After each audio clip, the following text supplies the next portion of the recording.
Hello, I'm John Foster, and I'm a medical doctor who does Social Security disability exams. Today, I'm going to do something completely different.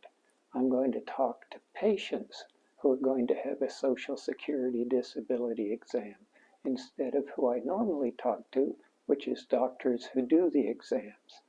And I'm going to tell patients how to win your Social Security disability exam, what to do, and even more important, what not to do at your Social Security disability exam to have the greatest chance of having your disability claim approved and receiving Social Security disability benefits. As usual, everything I say is my own opinion based on my experience and study and does not represent the opinion of the Social Security Administration or any other medical body. I have quite a lot to say, so I'm going to make several videos on this topic.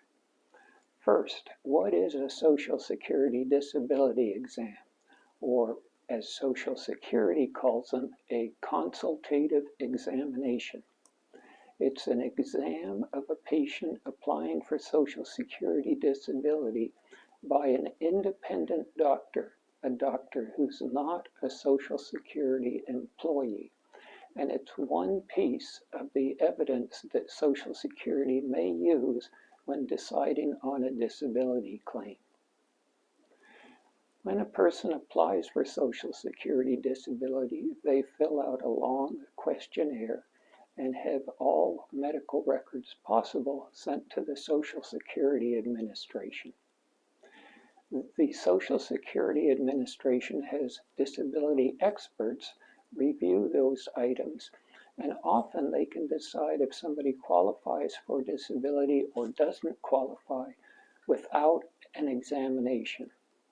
However, sometimes they look at the records, they look at the questionnaire, and they just can't decide how badly off is this person. Why would that be?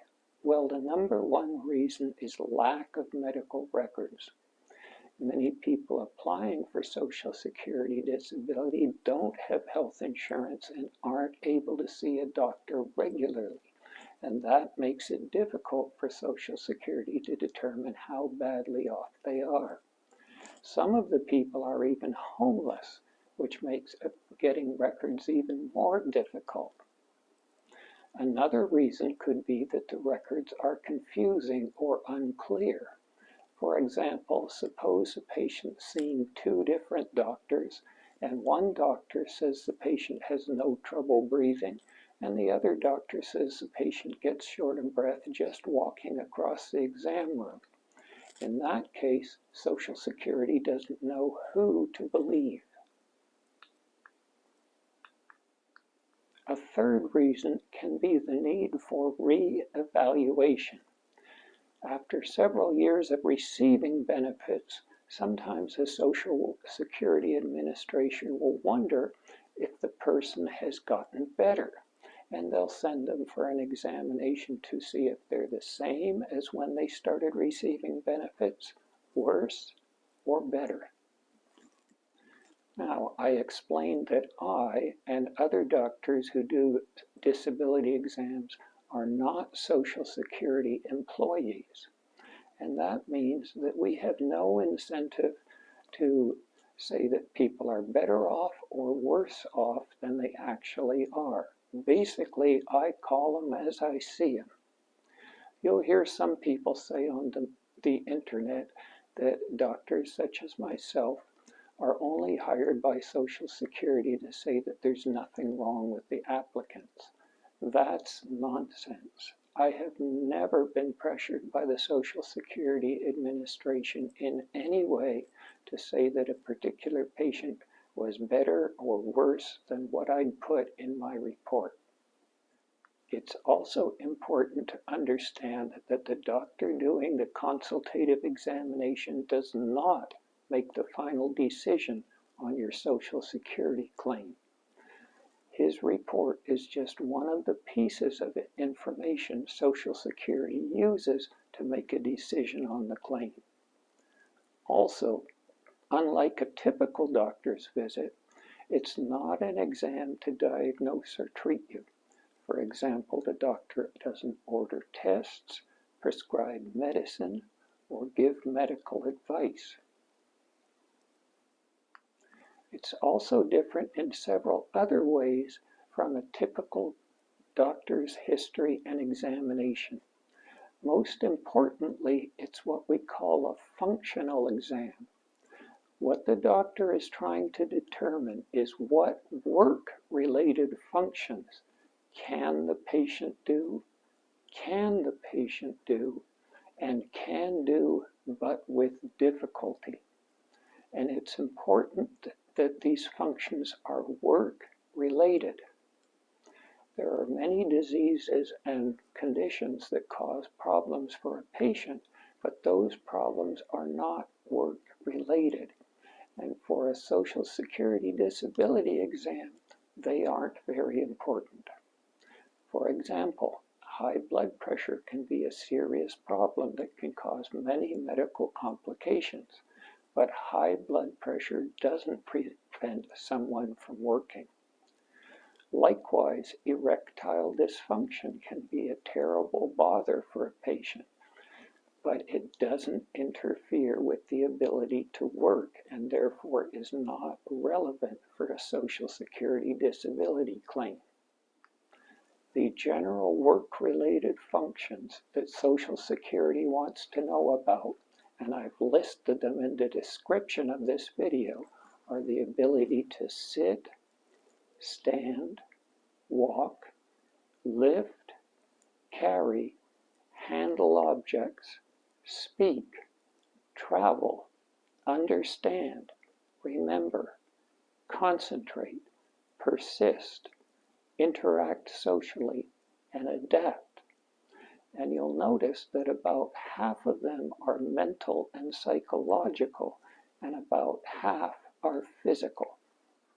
In every report I make for every patient, I list whether they can perform those functions or not.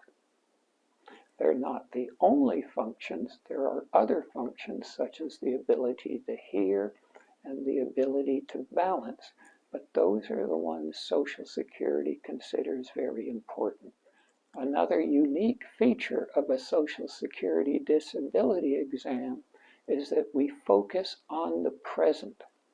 Social Security wants to know what the person can and can do now, not what they couldn't do 5 years ago, or not what they might not be able to do if they have an operation in 6 months, but what they can and can't do now.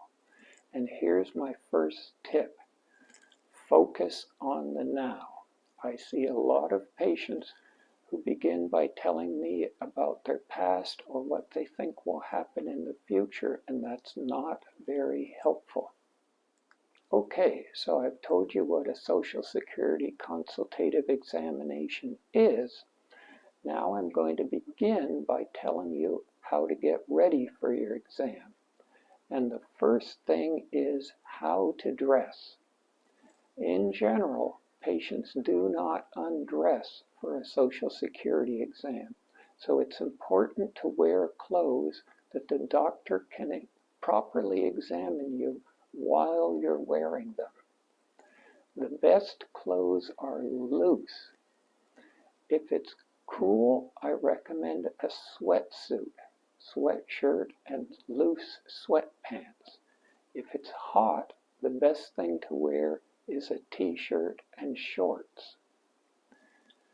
Women, please do not wear skirts or dresses. It's impossible to maintain your modesty throughout the exam if you don't have slacks on. And also men and women, please don't wear construction boots, especially if you have problems with your feet or ankles that are making you disabled. You'll wind up spending half the exam time taking off and putting on your boots. It's best to wear easy to remove shoes like slides or sandals. Next, there are two things to bring to your exam. Number one, a photo ID. Number two, your medications. This can be either a list of your medications, or if you don't have a list, put all your medicine bottles in a bag and bring it to the exam. But please bring your medications. The next thing is, know where the exam is going to be. Don't leave from home and then find that you can't find the exam site. Keep in mind that if your application is approved, you'll likely be receiving tens of thousands of dollars over the years. So it's worth finding out where the exam site is in advance so you don't get lost and miss your appointment. Finally, on the day of your exam, show up early, at least 15 minutes, preferably 45 minutes or half an hour. Nothing disturbs the doctor and the medical staff who are going to be doing an exam more than having a patient show up really late when they've got a tight schedule. They're going to be in a bad mood. They can't help it if you show up late. And you'll probably be in a bad mood as well. So know where you're going, go there, and go there early. Well, I hope this has been of interest, and in my next video I'm going to be discussing the actual exam itself, the history, which is where the patient and the doctor talk, and the exam, which is where the doctor examines the patient physically. That's all for now, and always remember, if it happens, it's possible.